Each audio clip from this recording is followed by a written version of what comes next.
Hi, my name's Keith and I'm known as the Florida Stone Man, and today I'm going to be talking to you all about the concept of good and evil, light and dark, and how some of them actually don't mix when it comes to people. And I'll talk to you about that very deeply in this video. Now, there are some exceptions as always, but not really. You can take oil and you can take water, you can mix them up, but this is actually going to explain a lot of what's going on in our present day society and what's happening with people.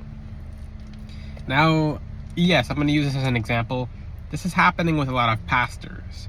This is happening with a whole bunch of people who shouldn't be around a whole bunch of people. I'm not going to say any more, and I'm not getting political. No, I'm literally sifting light from dark. Everything starts with God, everything ends with God, and there are certain rules when it comes to the kingdom of God. One of them being the devil doesn't hang around in the kingdom of God and just comes and goes as he wants. So he's kicked out. So I'm going to tell you right now, being a person of light, you can't associate yourself with people of darkness. You can't just hang around them casually. You can't just chill around them.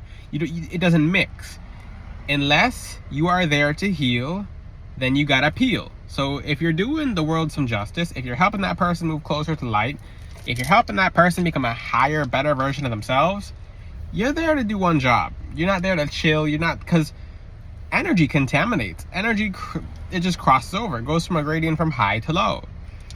And that's why you gotta really be careful of who you keep around as friends, because those friends can actually take you down with them.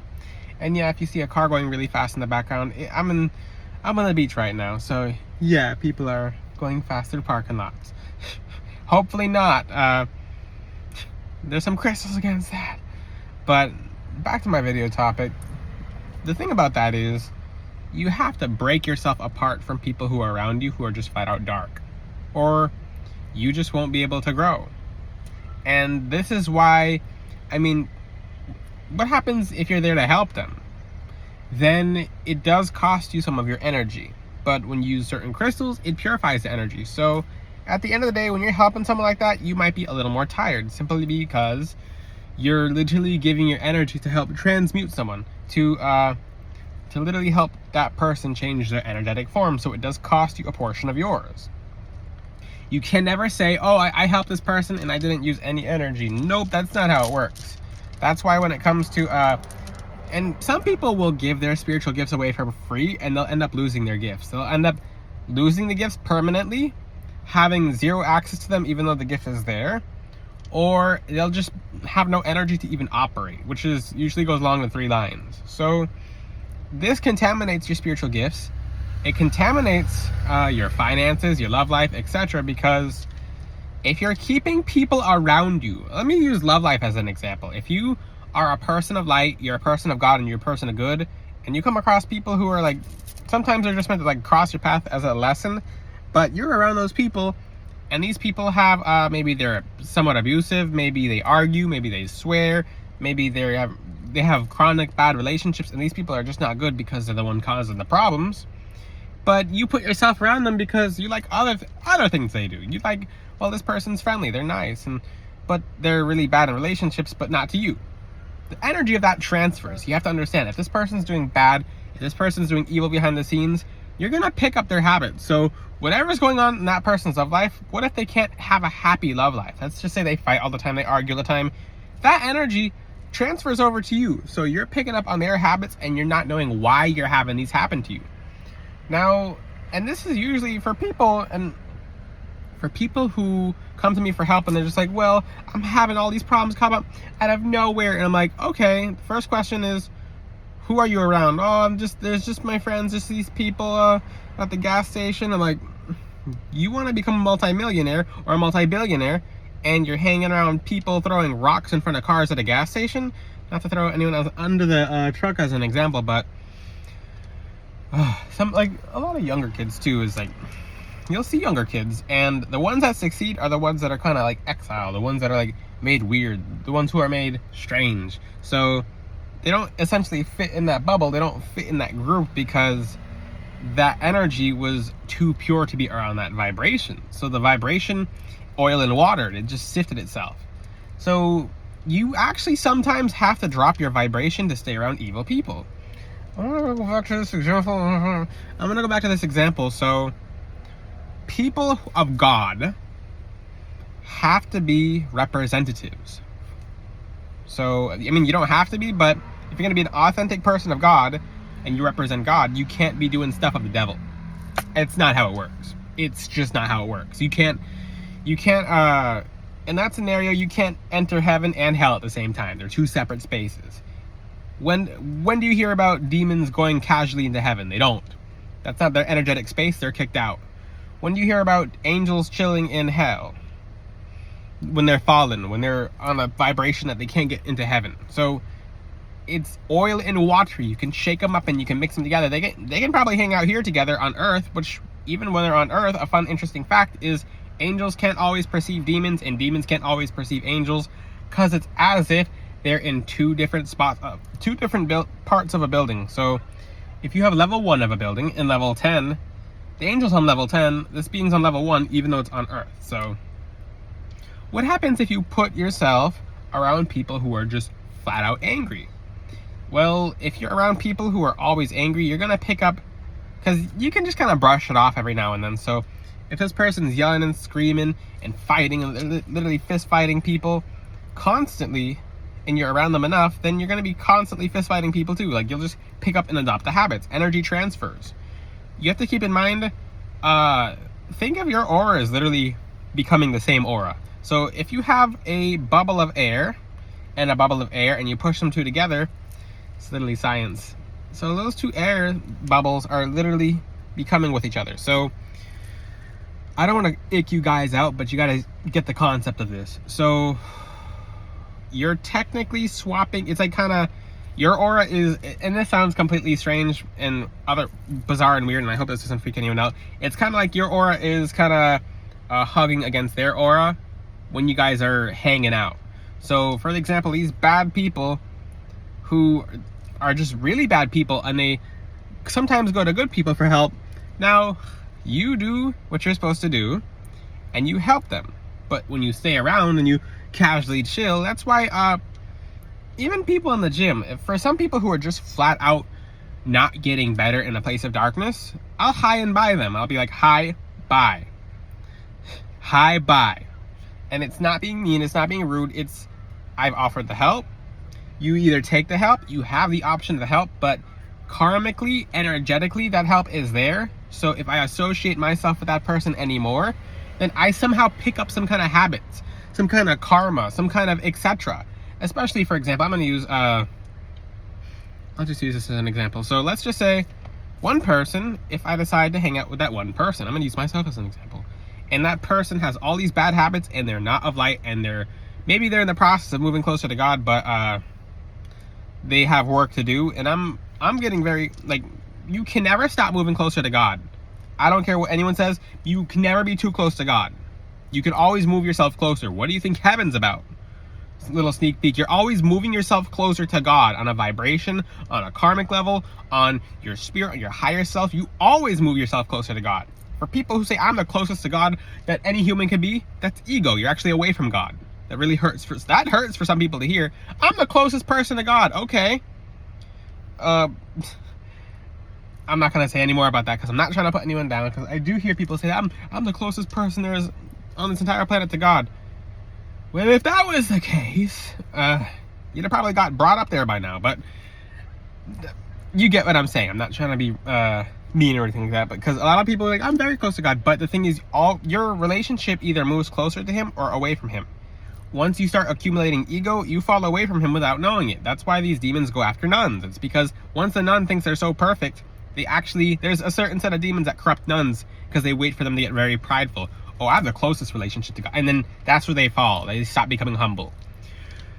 Back to my topic of really why can't evil people hang? And this is just, it's self-explanatory, but people don't know they're doing it.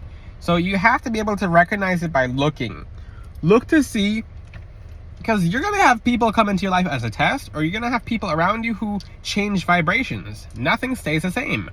Do you wonder why you have friends in your life temporarily, and some of them leave, some of them are forever, some of them stay, and some of them just go? It's because you're not on their vibrational. You're not on their vibrational. You're not on their vibrational compatibility. So, same thing with relationships and love life and friendships. So I'm going to use relationships as an example. So why do some people get together when they're younger, and then one of them gets like a new job, new opportunity, and then they start rifting apart? They start just, it's as if they can't talk to each other. It's not even because one of them's not it's not because they're evil. It's just because the laws of vibrational incompatibility. So simply, and these two could be good people, and let's just say they're two good people, but they're vibrationally incompatible because one's on a different journey than the other one. Now imagine if someone is evil behind the scenes, and because that's just with two good people, and then eventually later on in life they might get back together, etc. That's how it usually happens. Now what happens when you're associating, and like I said, everything, you have to keep an eye. You literally have to keep an eye, and I'm not sticking my finger in my eye, I'm just pointing to my eye. Keep your eye open for intention sift. Is this, and when you read comments, when you hear words, when you check emails, read phone calls, when you see phone calls, texts, emails, forget the words. Forget everything, because you can have pretty words, but they can be really dark. You can have really dark words, but that person actually meant good and they're looking for help. That's an example of on my TikTok live. Sometimes I'll see a funky comment, and sometimes people will get upset and they'll be like, get him out of the live. But if you feel the intention, pick up the intention. So if you don't like it, reject it. If you understand that person is from a place of goodness, because for example, I'm going to use, now I'm teaching you guys how to energy sift. So feel with your intention, because sometimes you guys can get caught in energetic webs just because you didn't really understand the intention. The words might have lied, the 3D might have lied, but you have to learn how to intention sift. I'm going to give you an example. So for people from the islands, sometimes they're very strong languaged, and some of you know exactly what I'm talking about. For example, someone's like, give me all your hair. That's just an example. That's not one of the worst examples, but I'm not going to say any worse examples because that's just one of them. Someone said, give me all your hair, and they didn't say it like that. They said like basically like, give me your hair. So that can be perceived as this person wants to make a doll of you, this person wishes you harm, versus you read the intention of the comment, or you understand the person's voice when they're talking, or their soul on a level. You look them in the eye and you can tell in their soul, and whatever words don't matter because it's pure intention after that point. So it's like, okay, once you use your heart and soul to really feel out a situation, you're like, okay, this person didn't mean bad, they're not evil, that's just how they worded it. You can actually help the person by being like, in this part of the world, if you say this, it can be interpreted as incorrectly. Now, in the other case scenario, you have people who throw sneak shade, and those are the evil people. Those are evil people you need to distance yourself from fast, because they're the ones who evil eye every opportunity you have. You want blessings, but curses don't go in the same space. So someone who's like, I don't even know how to, nice gemstones, I bet they gotta get mined from child labor. These are all ethically harvested gemstones, and I can actually pinpoint each mine where they come from, but sometimes people will just throw in sneak shade, and these people are evil, but they're disguising themselves as good. Like I said, in this entire video topic is about evil does not fit in with light. It's oil and water. You can shake them up and they'll separate. If you see people who go into occult groups, for example, those people disguise themselves as good, but their actions are bad. So they'll do things, they'll call it good, and it's really bad. Eventually, you'll have a feeling as to when you see stuff go on, like you can't mix yourself with them or you become them. And then you separate yourself. But if you continue going with it, then don't ask why you don't have any blessings if you fill your space with curses. Now, for the rest of the topic on the note of this video, pay attention to certain celebrities, certain influencers, because I say celebrities, influencers, pastors. Look at what pastors are doing. I'm saying pastors, because if a pastor, a person of God, is advertising themselves as a person of God, and they're literally lay on hands on people, but they're around someone of the devil, what does that mean? Put it together. Put it together. It's not rocket science. You can't mix. I mean, you don't see the devil chilling in heaven. So what's the difference with a pastor, a man of God, or pastors, man of God? And pastors are very, very, it seems like just because people think someone's a pastor, that's hiding the intention because people's trust is dropped. So I'm using them as an example because sometimes people will be like, oh, the words were nice, but the person's evil-eyeing you. So get into the habit of forgetting the 3D. Go into the 5D. People just randomly pulling up. So get into the habit of going into the 5D. So, so stop reading what words are, what actions. I mean, just look. I mean, you can look at actions, words, etc. They'll tell you something, but read the energy. So your favorite influencers, and now this is a thing. Like a lot of influencers are flat out worshiping the devil in front of your face, and people are like, oh, that's just it's publicity because any publicity is good publicity. You either claim the devil or you don't. If you're claiming the devil, even as a joke, you claimed him whether you like it or not. That's rejecting God. You're doing that to yourself. So whatever you energetically claim based off intention, based off whatever you're doing, and it doesn't matter if it's a misintention. If it's a misintention and you're still around it, you have the signs. You're being warned. So pay attention. Pay attention to this. Pay attention to intention. If you have any questions, ask them in the comment section. I'm not going to make this video any longer because this video is very straightforward. Get into the habit of looking at intention. Close your eyes, open your mind. And that's how you can see past the veil when a lot of these people are putting up. If you have any questions, ask them in the comment section. Check out FloridaStoneman.com if you haven't already. Until then, I'll see you guys next time. Ciao.